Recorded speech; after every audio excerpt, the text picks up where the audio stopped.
बात जुर्म से जूझते आवाम की हो या समाज में बढ़ते क्राइम ग्राफ की, अपराध की हर सूरत के पीछे छुपा होता है कोई ना कोई गुनाहगार। नमस्कार, मैं आपके साथ रंजना रावत और आप देख रहे तफ्तीश।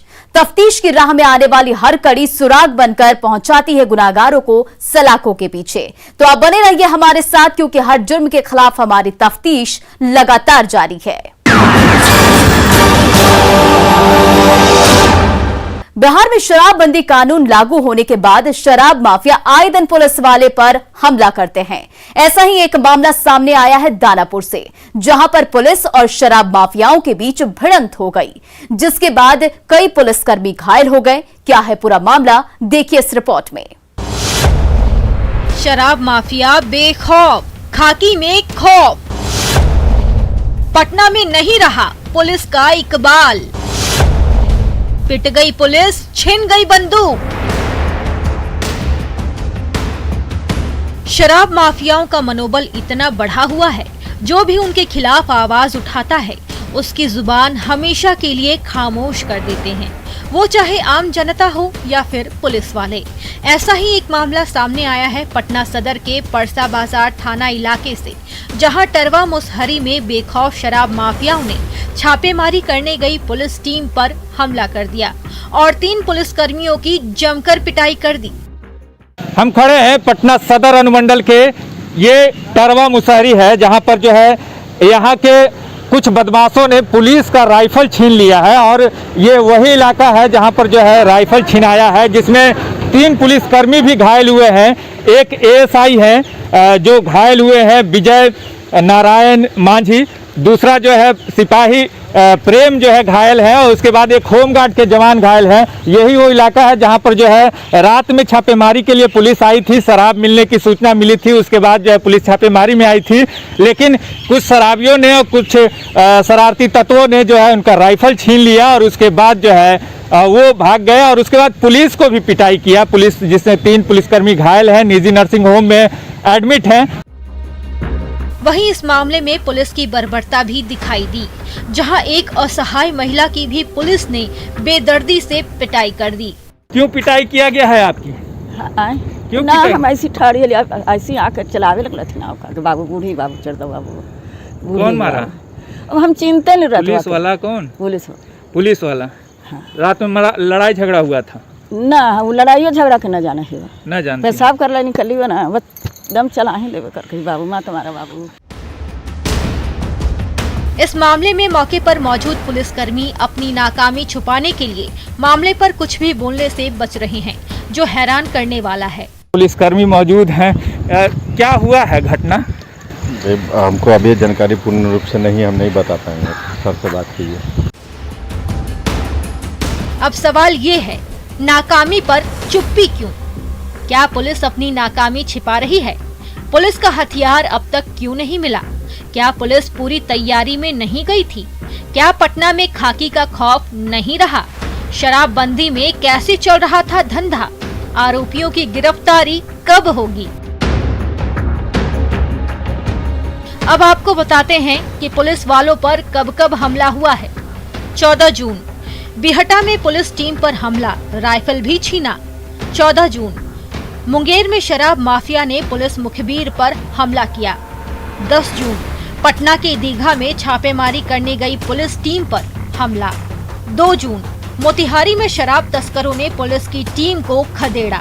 1 जून आरा में हत्या के आरोपी को पकड़ने गई पुलिस पर हमला। 31 मई सुपौल में लॉकडाउन का पालन कराने गई पुलिस पर हमला। 31 मई बेगूसराय में लॉकडाउन का पालन कराने गई पुलिस पर हमला। 7 मई सारण में डीजे डांस रुकवाने गई पुलिस पर हमला। 4 मई मुजफ्फरपुर में सब्जी मंडी बंद कराने गई पुलिस पर हमला।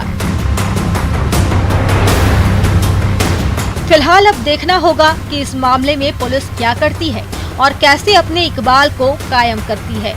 न्यूज़ 18 के लिए दानापुर से अमरजीत शर्मा की रिपोर्ट।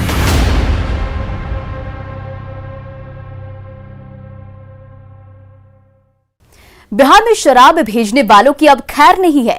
बिहार के मद्य निषेध इकाई की पुलिस अब दूसरे राज्यों में भी जाकर शराब के धंधेबाजों पर कार्रवाई कर रही है और गिरफ्तार कर बिहार लेकर आ रही है। कुछ ऐसा ही हुआ है गोपालगंज में, देखिए ये रिपोर्ट। शराब माफिया सुधर जाओ।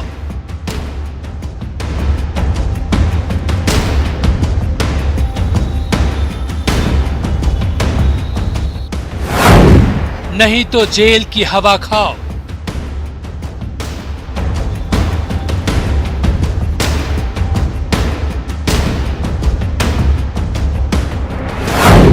भेजोगे शराब, सलाखों में कटेगी रात।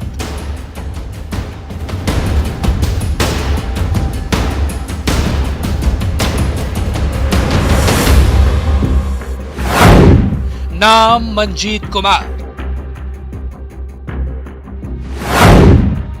उम्र 42 साल, पिता का नाम स्वर्गीय जयचंद,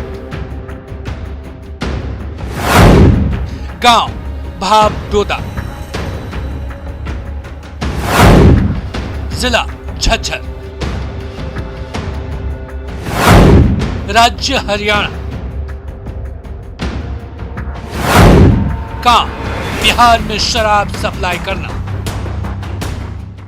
आप कितने दिनों से बिहार में शराब तस्करी कर रहे थे? आप कहाँ गिरफ्तार किया गया मंजीत जी आपको जो है? तो ये मंजीत, आप बताइए क्यों आपको गिरफ्तार किया गया? आपको क्यों गिरफ्तार किया गया? बताइए क्यों गिरफ्तार किया गया आपको? तो ये जो है मंजीत कुमार हैं और इन्हें हरियाणा से लाया गया, झज्जर से, और ये कुछ भी नहीं बता रहे हैं। इनके ऊपर आरोप है कि बड़े पैमाने पर बिहार में शराब तस्करी होती थी और इनके द्वारा ट्रकों से बिहार में माल भेजा जाता था।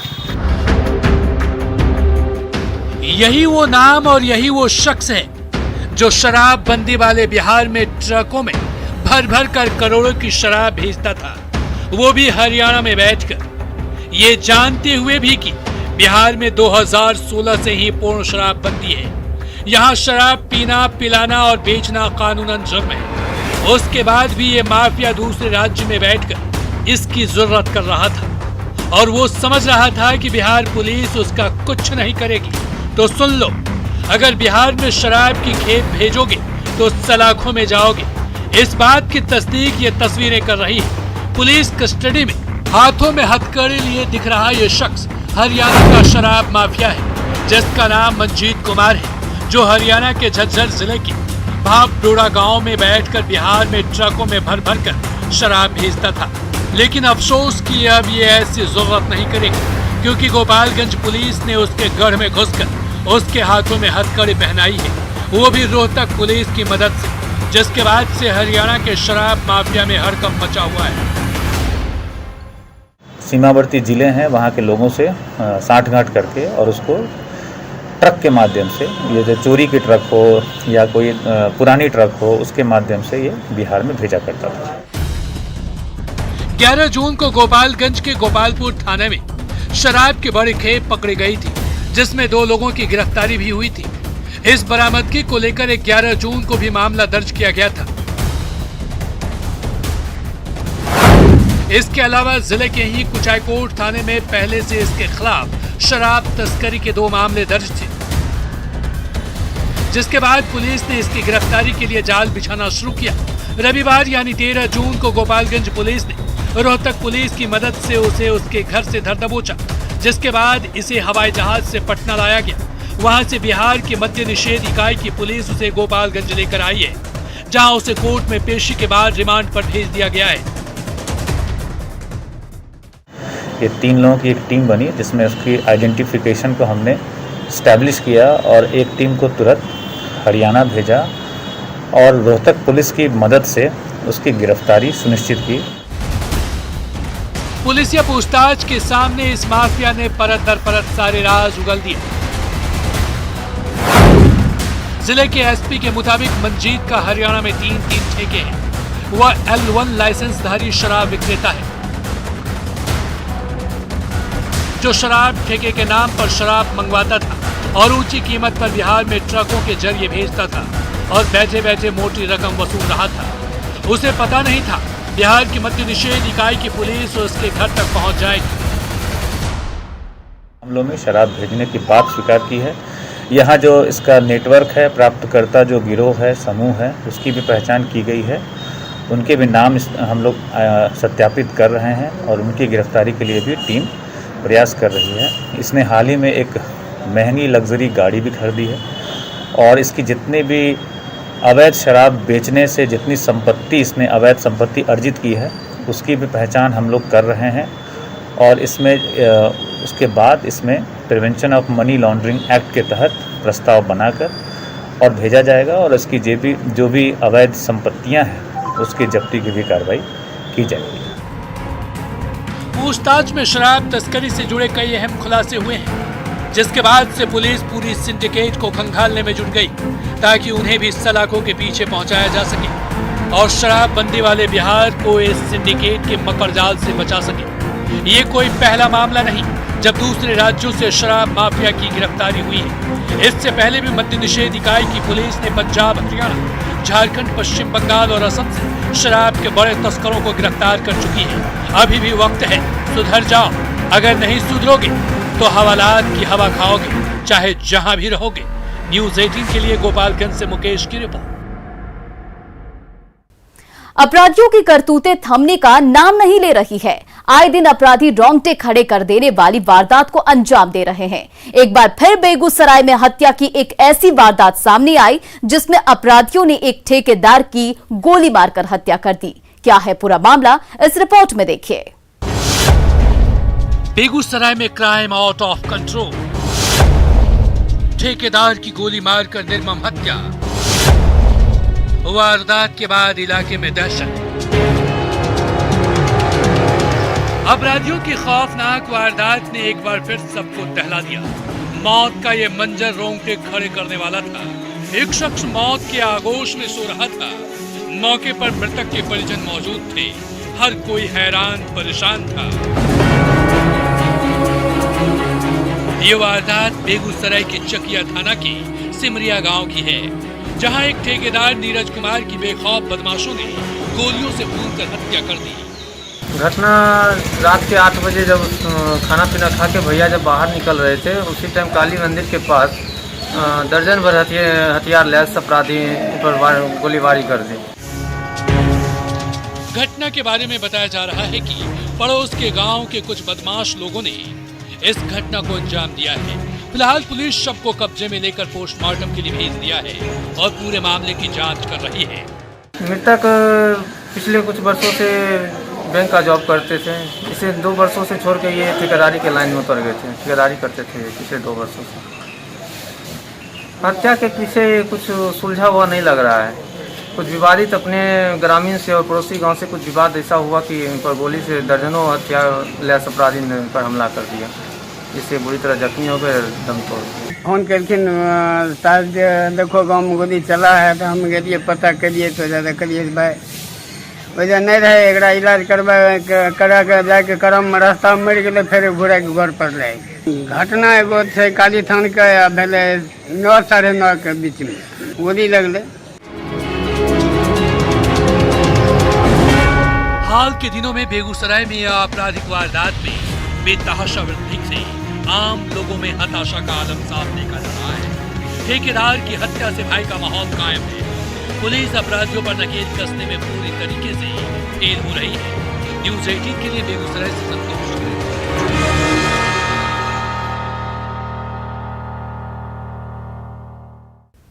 बक्सर की खूनी दास्तान, जहां एक महिला को प्रेम प्रस्ताव ठुकराना महंगा पड़ गया। क्या है पूरा मामला, इस रिपोर्ट में देखिए।